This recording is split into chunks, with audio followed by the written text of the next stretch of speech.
Hello, everyone. As I've already noted in the show notes, this is part 2 to the finale of this chapter. We had to split it up because, well, we went way over our usual time allotment, and we never want to bog down anybody with multiple hours of content. We figured nice little bite sizes were more than enough during the week. So anyways, here's the continuation of our last session, the finalization of the chapter. When we last left our heroes, Caslin and Leah were making their way through the trials of the Fountain of Dexterity. If the narrative trend continues, they have one more area to complete before they make their way to the fountain. I hope you enjoy. Hi, I'm Miranda HP. And I'm Connor Calloway, And together we are the Bountiful Bards, Thanks for tuning in to our one-on-one D&D podcast, the Fountains of Cathaidra.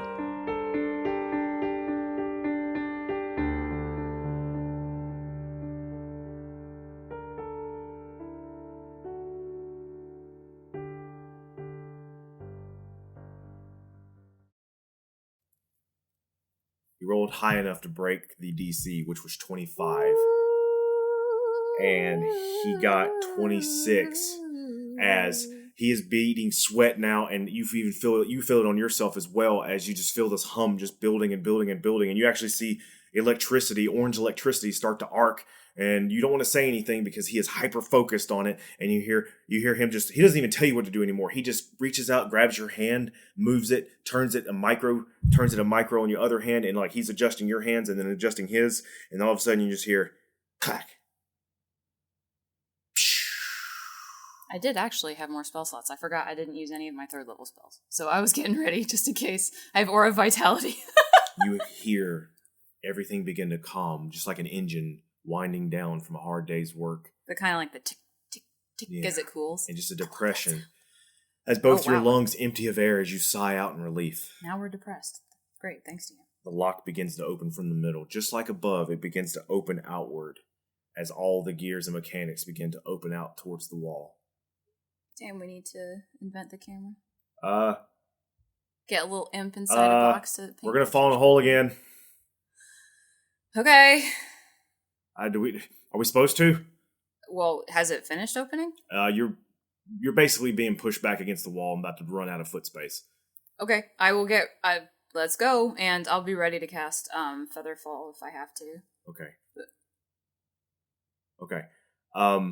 As it gets to the end, you both fall back into this darkened magic, and you feel like you're completely fine, just like you were falling in before. That's what I was hoping for, because I'm ready for it, because I think Featherfall is also you and allies, right? Correct. Cool. So just in case, I got that ready. You fall once more. My piano has changed at a slow pace, and you stop the piano Free because you feel a muffled around you, like an urging to be silent. Okay. Do you fight this feeling or do you listen to it? I listen to it. You gonna trust a spooky hole that ate you? I'm gonna be quiet. You smell moisture. And you feel Caslin kind of, apparate beside you. And before you're able to either one of you talk to each other, you see you are in fog as this fog begins to light with this eerie, very dim amber glow. I grab his hand just to make sure I've got him. And it seems to be about 3 feet tall, this fog. And before you seems to be the silhouette of this door. Just black, solid, colored door. And this fog is reaching out all around you.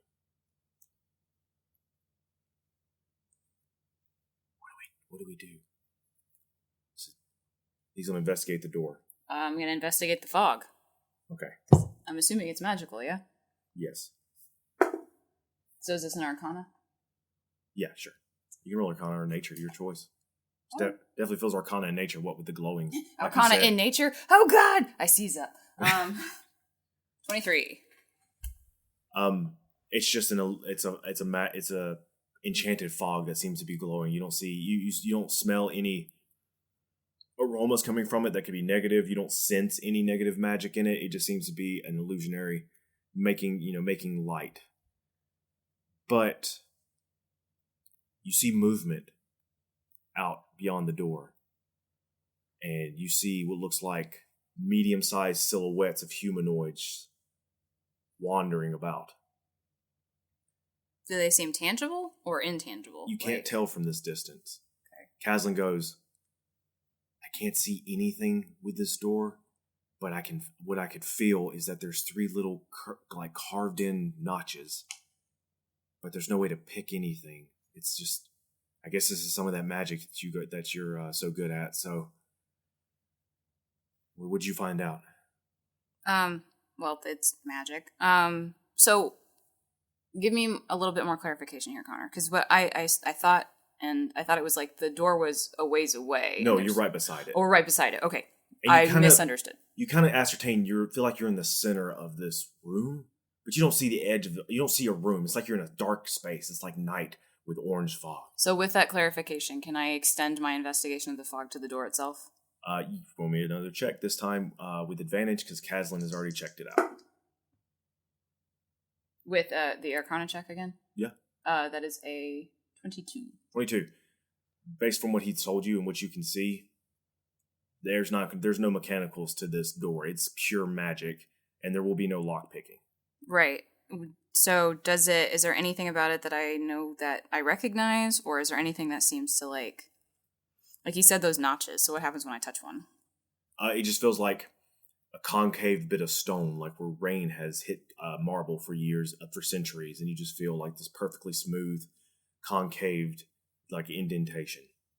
Is there like a knob or anything to open the door? You feel Caslin tug on you. Mm-hmm. He says, "Get down." I get down. Roll a stealth check for me. I think she's actually got decent stealth. Again, because of Jimothy.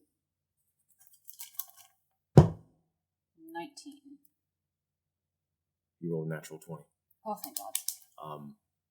Plus his bonuses. You both get down as from around the door, right outside of your vision, Caslin saw it first, a shadow comes walking by within about a few feet of you. And you see it leering, and the way it's hunched over, you cannot ascertain any shape, form, or characters from it, but you definitely get this aura of danger as it passes by you. And as it shifts, you actually see the silhouette of its hands comes out, and it just looks like these, elongated claws. Oh my God, are we in the Gauntlet of Shar? And it turns, and you see orange lights for its eyes, scanning and looking. I get it now. And then it keeps walking by. But I understand the principle. I don't understand what we're supposed to do. Like, it's obviously a stealth check, because that's, like, part of dexterity is stealth. But, like, where do we go? Caslin says, I think we have to take off those shadows, what we need for the door. Oh, shit. There was something on its waist. It looked like a little sphere, like an orange sphere. It barely caught my eye in the fog. I think that's what we have to do here.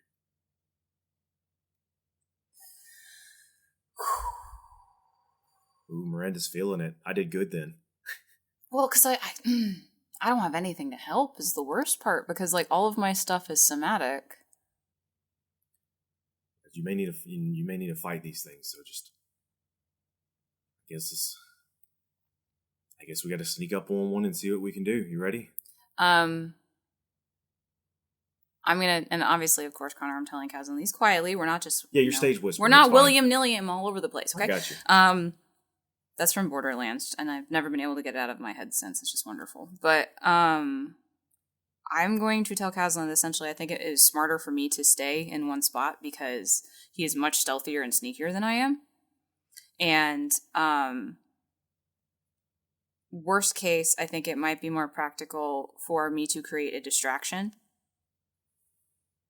You do that if you need to. Right, I'm saying like absolute. That's why I said worst case. Okay. What am I supposed to tell you if I'm in trouble?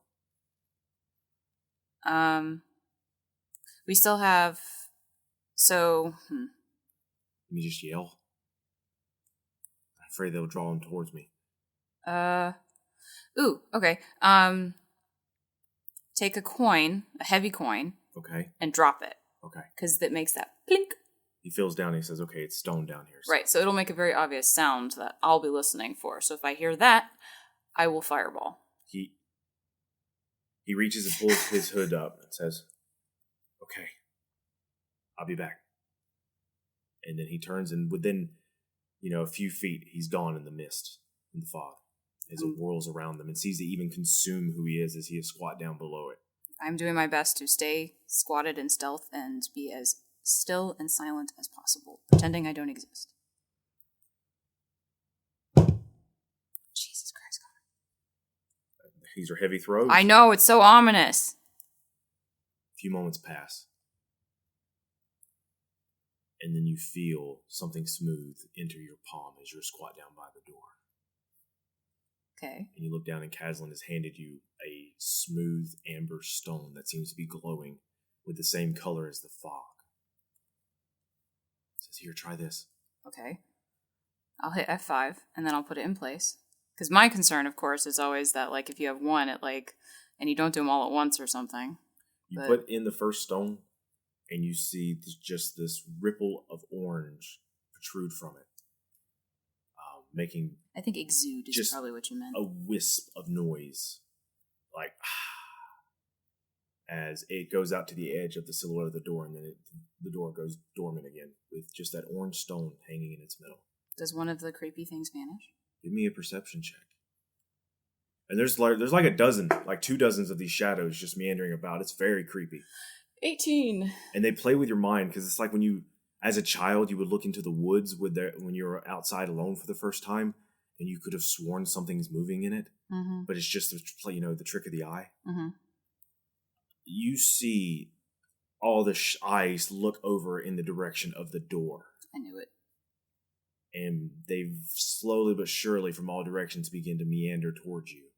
Not fast, but more in a very curious way. Caslin, go get another one. He's like, you gotta move. They're gonna come over here. All right, so I move with him off to like a different side or something. Now you have to roll a stealth check. Okay.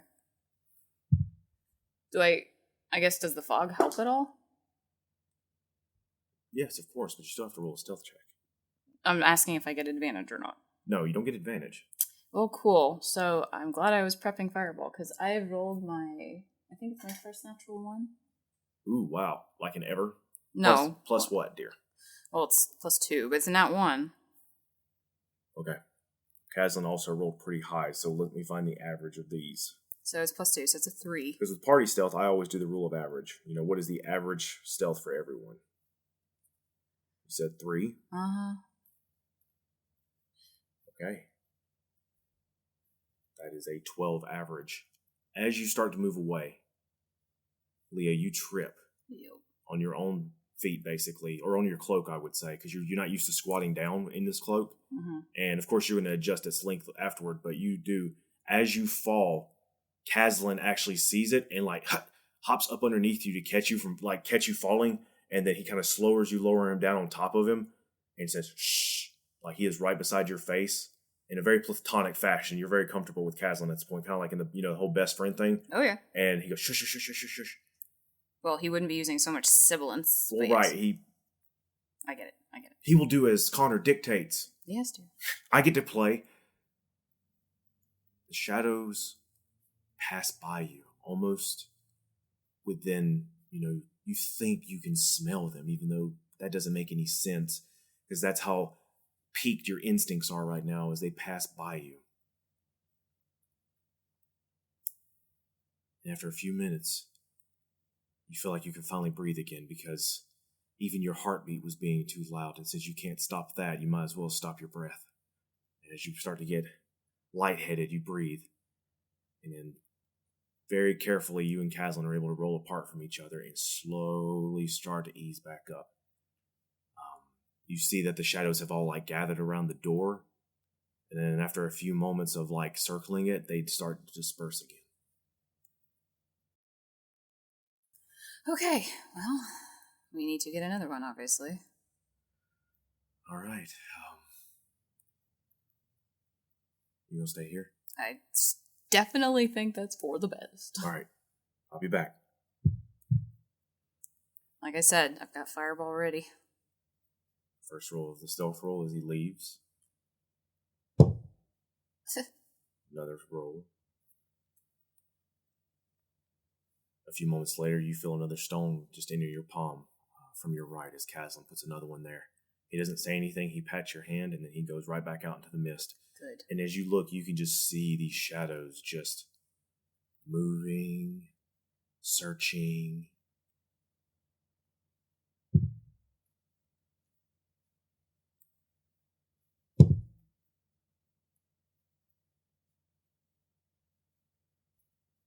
And then you hear a hiss. As you look over towards the noise and immediately see just a shadow move in a very inhuman way, just a jerk snap as its eyes turn and peer down. And then after that, you hear the drop of a coin. The AC/DC song that's been building in my head this whole time. Which one? Thunderstruck. Oh, okay. The dun dun dun dun. Yeah, like, so that has been building. And then opposite from him, yeah, I fireball. Okay, you send it into an opposite direction? No, there's a bunch of shadows milling around, right? Yeah, but they're all scattered around this room. Right, so I find ones that are opposite where Caslin was. And you just cast fireball? Correct. All right. So you stand up after you hear this noise, and just like last time, lancing out from your hand, and then you hear like I said, there is this very oppressive silence in this room, demanding quiet. And then it is just broken with the booming explosion of a vibrant orange fireball cutting across the dark demeanor of the clouds and fog. You even see the fog disperse away from it as several of these shadows are just obliterated from the blast. Get the thing! I got the thing. I'm booking it towards the door with one to shove in the door. From the light, you can actually see where he's cutting through, using his bonus action to dash. You see him cutting through the fog like the raptors in Jurassic Park as he's holding up his hand. He's like, here. And there is a shade that is like almost as fast as he is. I hope we have a surprise round. He's going to take back the stone and throw it towards you. Okay. I need you to make a dexterity saving throw to catch the stone. Come on. Moomin dice. Not too bad. It's a dexterity saving throw? Yep. That is a +4, so 19, baby. So like catching apples in a orchard. You catch it, and as soon as you do, you turn and you look left, and there are shadows descending on you from all angles. And then you go and put in the first one, and then for the second one, I want you to make a sleight of hand check because your hands are sweaty, you're nervous. Mom, spaghetti. Sleight of hand +2, so 12. 12? Yeah. Okay. You go to slide and stick it into the hole, and God damn it, Miranda. And you immediately feel it slip out of your hand and go to fall towards the ground. Make me a dexterity saving throw. My God. That's the game. +4, and it's a 19, so 23. 23. You catch it and go to put it back up and hit it in the slot, because if you know that was to you to catch it before it hit the ground from your reflexes. You put it in the slot, and as you do, the ripple happens twice. And then there is this hammer-like gong, almost like the tolls of a church during a funeral that just echoes out, very abhorsen-like. And you see it, that ripple go from the door now into the fog, and once it hits the shadows, they vanish. And like the intake rafts of a body for its last time, all the fog begins to pull inwards and draft into this door as it's opening, and you just feel this strong pull as all the fog is coalescing inside of it. You try to fight it, but you can't. Your boots begin to be slick on the ground and the floor. You see Caslin crawling at the ground next to you instinctually as the two of you are sucked into this void. Man, we keep getting sucked into voids. Yes. This is a frickin' void trial. I have a kink, don't shame me. Yeah, I see that.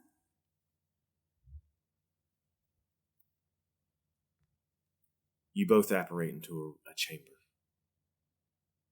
You were unsure how far. You didn't have a sense of falling. It was definitely like a movement in a lateral direction. And you're now in a darkened chamber. Your breath resonates off the walls. The acoustics in here are perfect. Oh, yeah. Now what? Says Caslin. Never gonna give you up. Sorry. Leah. Yes? Now what? Look, you said the acoustics were perfect. I will look. I will look. Are you gonna do that the whole time? Are you gonna do that the whole time? You know you can splice this and add an echo effect to this part, but No, I'm not gonna do that. I'd rather tease you. well, I'm just gonna look around first before I start, jamming out some Rick Astley. You've been in this room before. Have I? Or one like it. Okay. As at the top of a domed steeple, you see sconces begin to light up in this chamber of this orange color, darkened orange, lamp-like color. And you see the alcoves like you did last time. Although they were, graced by violet, this time they are graced by orange as shadows dance among the alcoves where art and broken statues should be. Concaved in the middle of the room is just a pile of rubble and dust with an orange amber tinge to it. Does Caslin still have the fountain key? He says, yeah, I got it right here. I got it from the door when it started opening. Where does it... Wait, no, he doesn't. He left it. And it was in the lock when it began to open, so he wasn't able to get it back. Oh. So we don't even have that anymore? No. Leah, where are we? This is the fountain. This looks like a lot of dirt. Yeah, they tend to look like that. So, didn't I place the key in the first one? No, you just walked into this chamber and then things just started happening. Okay, so I'm going to pick up Caslin, dust him off, and Don't pick me up again. Start walking forward. He goes with you. You enter the chamber proper, and there in the bottom is, the dust and such. So what now? Do I see any, writing or anything? Is there anything that, No writing that you can tell, but Kazan goes, what's going on? And you look over at him, and he's starting to glow that same orangish color, but you see mixtures of other colors too, of red and yellow and green and blue and violet, but the strongest one that seems to be radiating off of him is this orange. And he says, hey, you're glowing. And you look down and you are also glowing, but yours are that you are now, just exuding is more of the violet color with the mixtures of the other ones is involved as well. But your strongest color for sure seems to be the violet color. Okay. Caslin, he's just looking at himself and he goes, what is this? That's magic. That's you. That's what you can harness. This is my magic? Yeah. I never thought of it that way. I thought I was just, I don't know, lucky. That's part of it. Try, I don't know. I think of it as sort of like pouring yourself out to it. It's a fountain that needs to be filled, and it will fill you back. Is it going to kill me?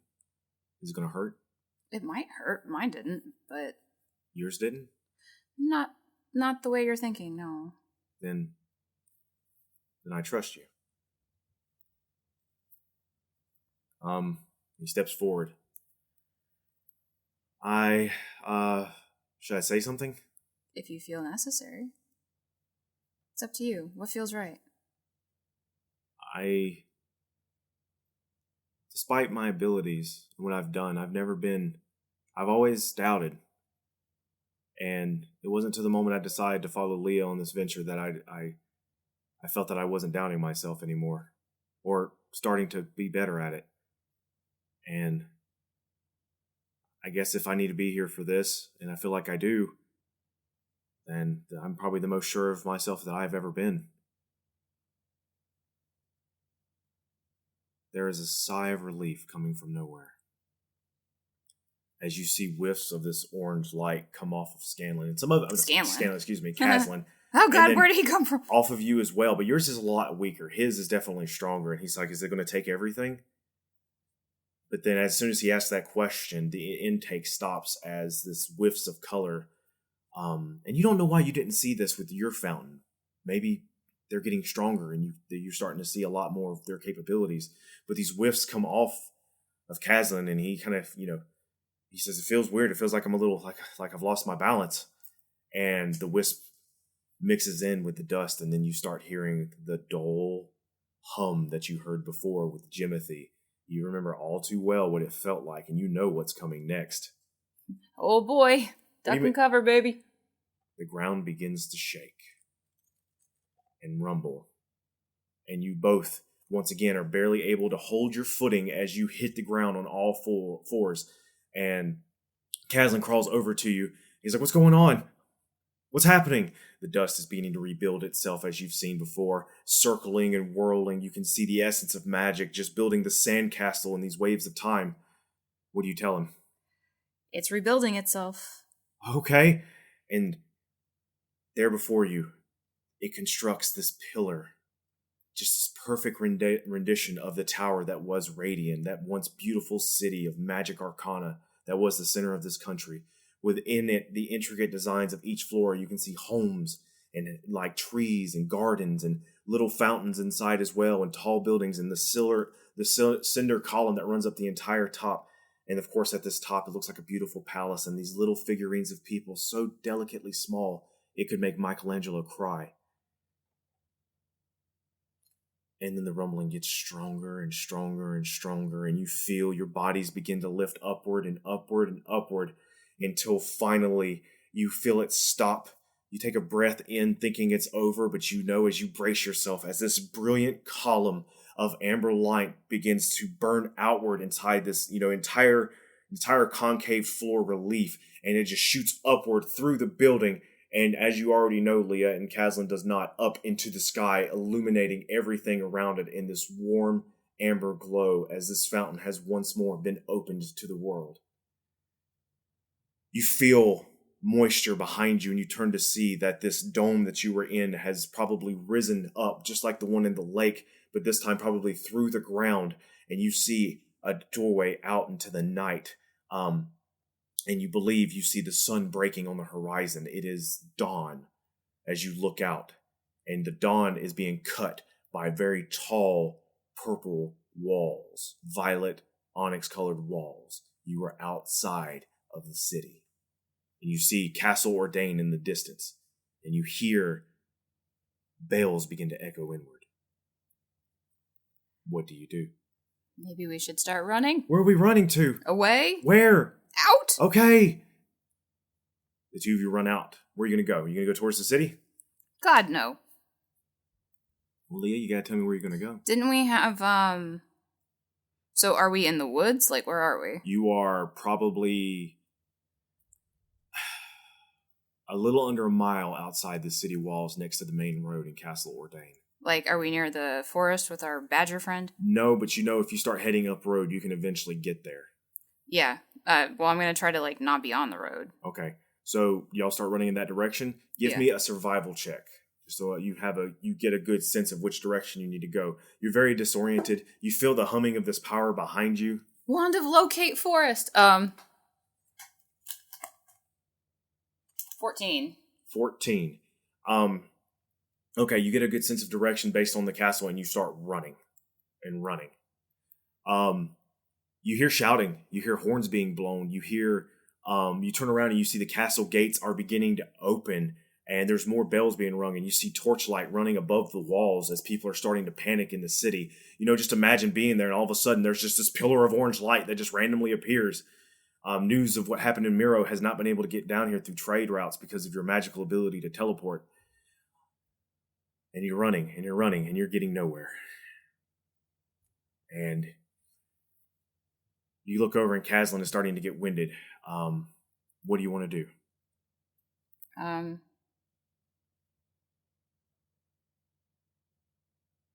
We're not getting anywhere? As in we're not moving? You are moving, but you're on feet. And you just feel like, because of just the sheer size of everything around you, the castle, the city, the wall, just nothing is like, it's like when you see mountains in a distance and you don't feel like you're moving closer to them because they look like the same size kind of thing. You have a feeling like you're not going anywhere. But you are. I'm just saying that's your sense right now. So you're just going to continue your run. Is there anything extra you think you may want to do? If not, that's okay. I'm just asking. I will cast Sending. Okay. To what's his name? Tuft. To the druid? Yeah, because we're running towards the woods. Okay. That's what I'm aiming What would you like towards. to say? Need egress?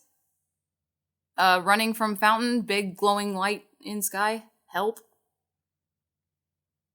A few moments later. You can reply to this message. And you hear, keep running. I'll meet you. Okay. Okay. And I'm basically going to be like I tell Caslin, through panting, Druid helping! Grab the back of his collar and help kind of like pedal him along. You run for another 5, maybe 10 minutes, and you hear a cavalry of hoofbeats coming out of the city. Cavalry. And you look back, and you see the Lance of O'Lyron have mounted and have started coming like a full 24 horses, full gallop. You can't tell from this distance, but if you could, a lot of these soldiers are not even fully in their armor as they are all tearing off in your direction. With some eyesight that you're going to be spotted, they're going to be able to see you and run you down, no problem. I was going to say, not towards the giant pillar of light. They're coming towards these two figures in the light. You have to understand you're in a big giant field, but it's a moot point because you hear the cry of an airborne predator, and you look up as 2 kestrels are flying towards you, and then they swoop down in front of you and land, and then there's this enveloping mist as they become larger, and you see 2 more of these very earthen tribal looking individuals in the same clothing attire as Tuff step out, and they're like, Leah, yes, Caslin, and it's this half elven looking individual, very slim feature, doesn't look like Halson because I'm not doing that, and standing there with a golden braid down his left side, and then you also see next to him there seems to be a dwarf as well. She is standing there, and she has very dark green brown hair pulled down in a double braid to either side. And it's like Leah. Yes. It's like, we got to get you out of here. Yes. All right, hop on. And then they both instantly turn, and they seem to transform into these very beautiful horses. One of them, a dark brown, and the other one, a paint, different splotches. Pinto. They both get down low enough so you can both hop on. I was going to say, they don't need to kneel for Leah, but I will definitely help. Without even thinking, just shoot. Oh, sorry, guitar. You reach back, grab Caslin, he grabs your hand, you give a full heave-ho. My lute makes a strange noise as I yoink him onto the horse. You throw him up, he does a back tuck, and then he lands on top of the horse, and then splits his feet on the bare back, and then reaches ahead to grab a hold of the mane. There you go. You hear from the horses as they're eagerly trying to get you on. Oh no, I'm already on, go. And they both get you both up, and you 2 gallop. I feel like Leah has gotten herself in trouble enough times to know how to mount a horse very quickly and get the hell out. You can say that for sure. But you gallop off into the distance as you hear the trumpets playing, and these horses are moving faster than you have ever rode before. If it's spurred on by some form of magic, as you 2 tear off down the road, beelining for the forest in the distance. And welcome to the end of chapter 8. How do you feel? I could use a spell slot real quick because I was touching him and made because it was a 3rd level spell. Yeah. Invisibility on him and myself, so it's just horses running off. That's not a bad idea. So you do that? Yeah. Okay. Just I feel like at this point, the chaos is so much that I don't think Lee even thought about it. She just did it. It was like, ha, can't be seen. Because she's done it. She did it with the dragon before too. So. 2 things we got to do. First off, you're going to level up.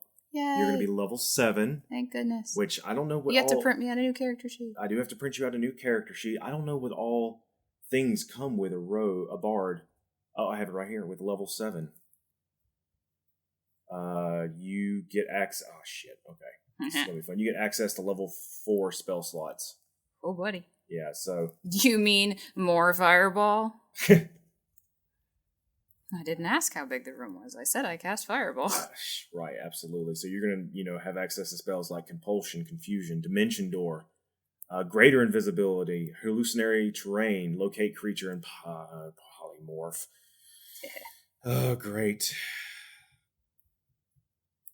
But there's something more serious you have to do now.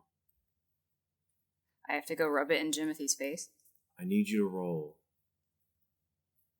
a d20. Oh no, you're fucking with my family. These are narrative rolls, for sure.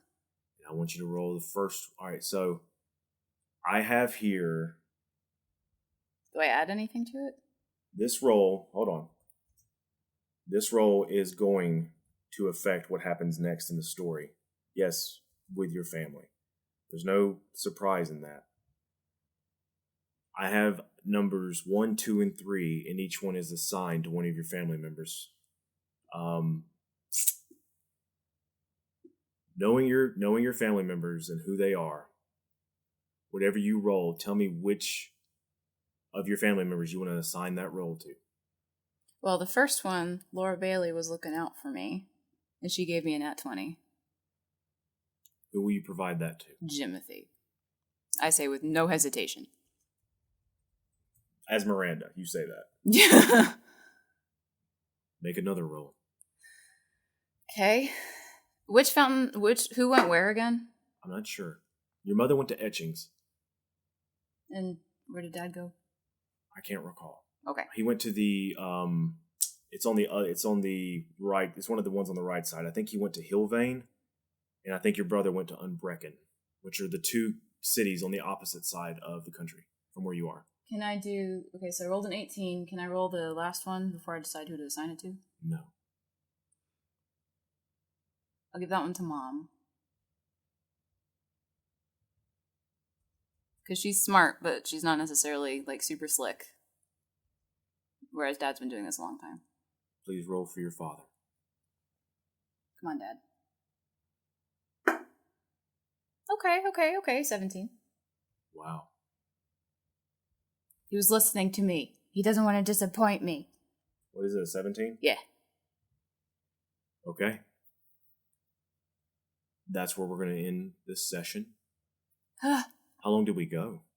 Hour and 35 minutes according to Audition. Wow. How'd you feel? Did you enjoy Chapter 8? Did you enjoy, the city and the thieves? And, what did you think? Well, it was stressful not being able to, directly influence anything, because I didn't have anything. That's true. Okay. Connor's like, yeah, good. Anyway. As the story goes, fuck you all. As the story goes. Say goodbye, Miranda. Bye, Miranda. See you around, everybody. Thank you for listening. Please leave a review anywhere you found us. You can reach out to us on Twitter at Bountiful Bards. We hope to see you again on the civilized road. And bring bread and cheese. As the story goes. Until then.